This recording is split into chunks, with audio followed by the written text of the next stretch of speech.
Hello everybody, this is Munira again from Mining Magazine, and today I'm joined with Mr. Benedikt Sobotka, the CEO of Eurasian Resources Group, ERG, and the co-chair of the Global Battery Alliance.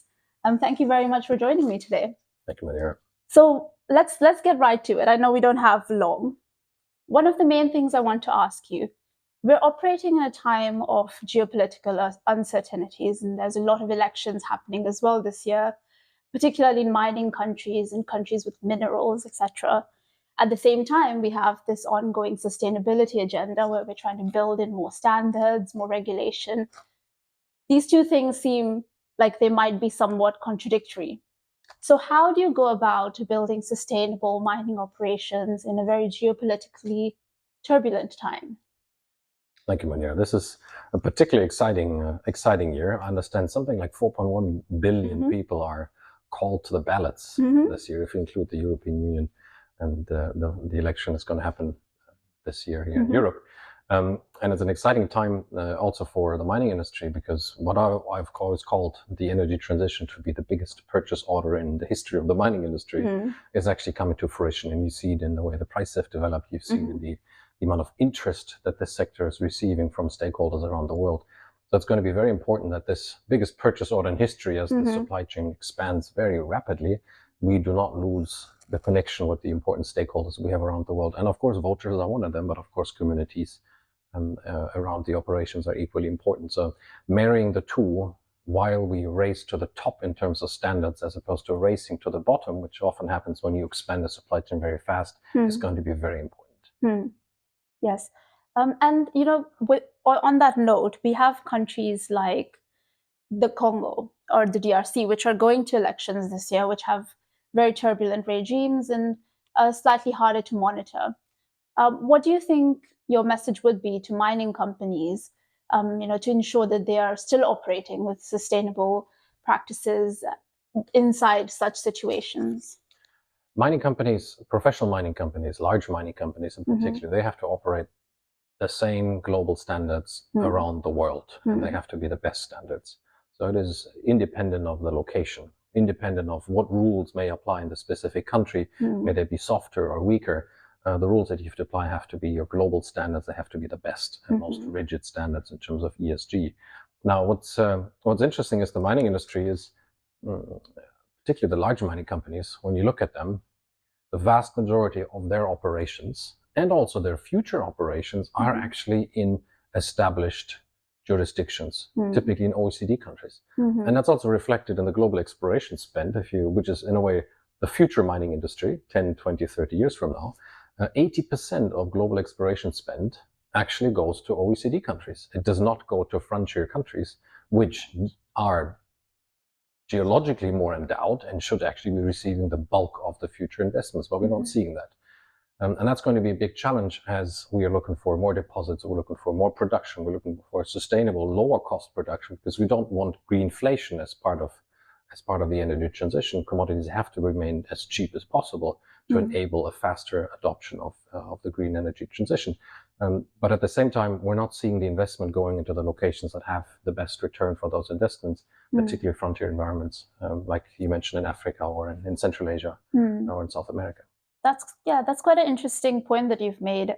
With the CRMA, the Critical Raw Materials Act, coming into action very soon, there is more of a spotlight now in Europe as well to do domestic mining. So do you think that there's perhaps scope for exploring partnerships elsewhere rather than simply honing in on the domestic part of the mining? Europe is a very interesting case in itself. If you were a mining company probably 10, 15 years ago in Europe, you were considered from the dark side of the moon or the old industry or virtually someone that should not exist in Europe. Yeah. And in fact, the mining industry in Europe is very small compared to other global benchmarks. In terms of total production, the commodities produced in Europe are less than 5% of global production.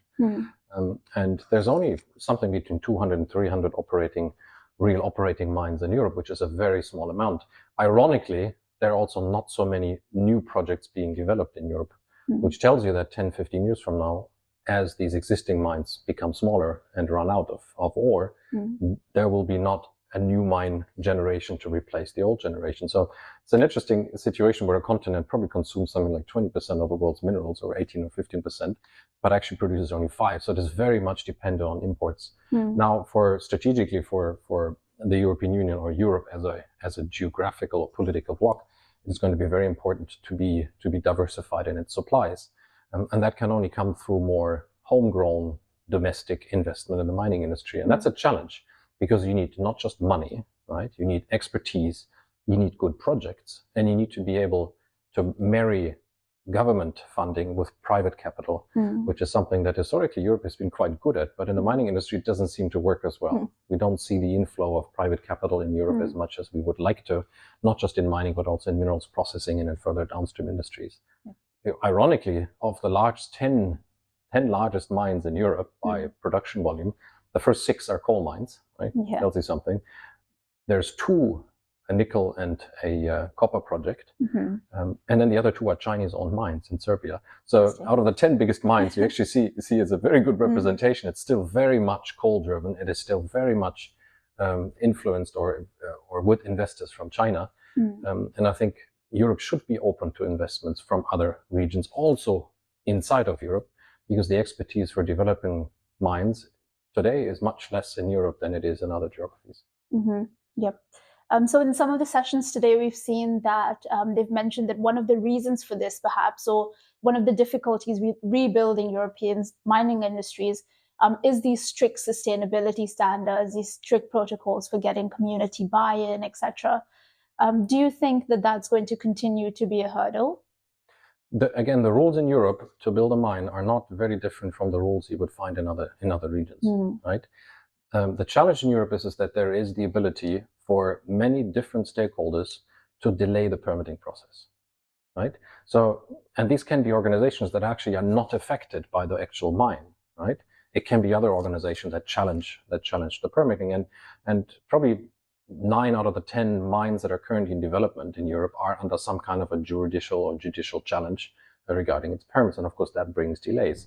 Now, of course, people have to understand this, is that the most sustainable mines, from an ethical point of view, from an ESG point of view, the most ethical mines can be built in Europe, right? Because the rules are very strict, and there's strict monitoring systems and very good corporate governance.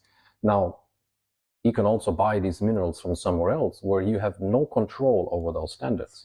So from a consumer's point of view, I would rather have the operation here in Europe where you can actually control the origin of the material and the ESG compliance. But of course, a lot of explaining has to be done in Europe towards what is mining actually about. The prejudices against mining and operations, and what is this actually, right, are significant, because mining, even though it used to have a very long and strong tradition in Europe, has been forgotten a little bit. Yep. And I think in these conversations often I've noticed that there is a tendency to talk about this trade-off almost, that we need minerals for the green transition, but yes, it's so bad to mine. So everyone sort of thinks that mining is sort of a lesser evil that we're choosing for the green transition. And there is a trade-off between environmental goals, social goals, and extraction. Is this a real conception, or is this misinformed? There is a lot of misinformation about these trade-offs, and it is often these misinformation is actually driven by stakeholders that may know very little about how the mining industry works, and that's unfortunate. We always invite, whether it's the media, whether it's stakeholders, whether it's politicians, whether it's communities, to actually come and visit and see what the hell are these guys actually doing, right? Because you always read very negative things about the industry, and the industry is not very good at defending itself and also presenting the good things it does.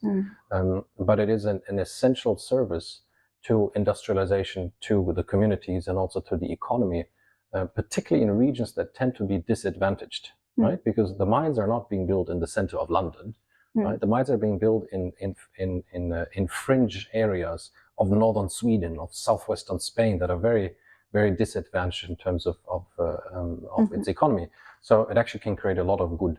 Of course, the rules are global. The rules are very clear, and there's an opportunity in Europe. The companies that operate here, they tend to be the companies that want to do the right thing. So I believe that there is no trade-off. You have to do the right thing. Great, very heartening to hear.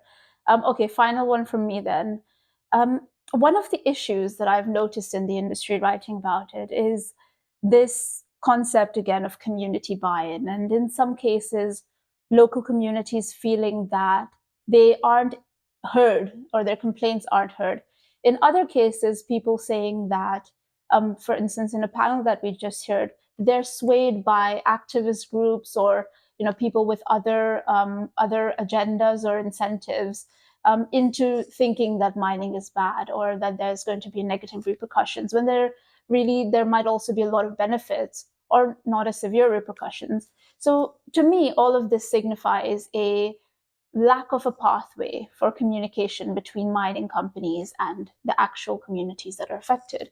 Do you think that's real, and how can we fix that if so? Well, you made a very important comment, which is communication, right? And we need to always try to be better at communicating what we do, why we do it, and what impact is it going to have on the individuals that are in this affected region.